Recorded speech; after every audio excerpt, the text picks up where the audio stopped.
When it comes to generating power in this industrial heartland, the new sits side by side with the old. What was once a pillar of Western Australia's main grid is now being demolished.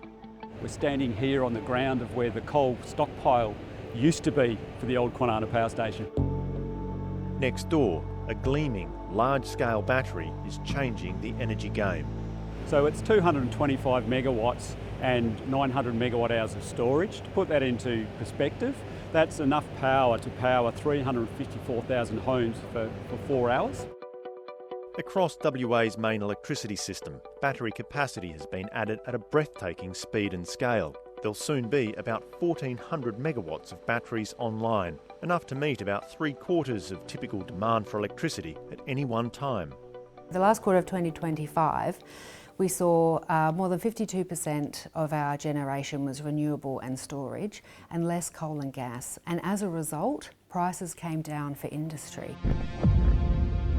The explosive growth of batteries is also playing out on the east coast, including at the site of the old Liddell coal-fired power station, now under demolition. Australia is now the third biggest market in the world for batteries. That's helping to push benchmark prices down from July. Roman Lucen from US storage giant Fluence says lessons learned from places like WA will be taught around the world. It is a very significant market, Australia is clearly also leading the worldwide agenda and being a lighthouse, basically, regarding the renewables transition. WA's government says its big bet on batteries reflects the isolated nature of the state's grid and the need to manage ever-growing amounts of rooftop solar generation. About 1 in 3 homes in the state has solar panels, which were, at times, pushing out most other generators and threatening to destabilise the system. It was challenging for the grid, but also a great opportunity for us to be able to harness that capacity and then discharge it back out into households during peak times.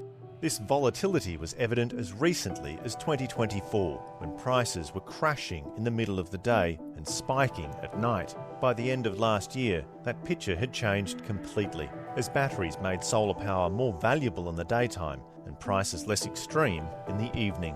And this state, by percentage of plant installed on our system, has the greatest amount of batteries installed relative to the overall size of the energy system compared to any other state around Australia at the moment.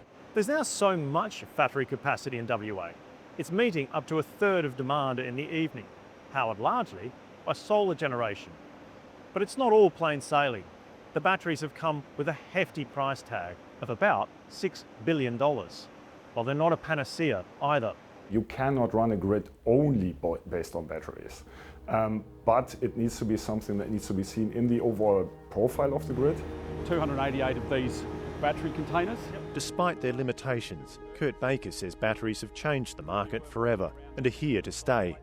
The lowest cost energy in the system in WA moving forward is renewables firmed up by batteries and flexible gas. So those batteries are critical to that picture.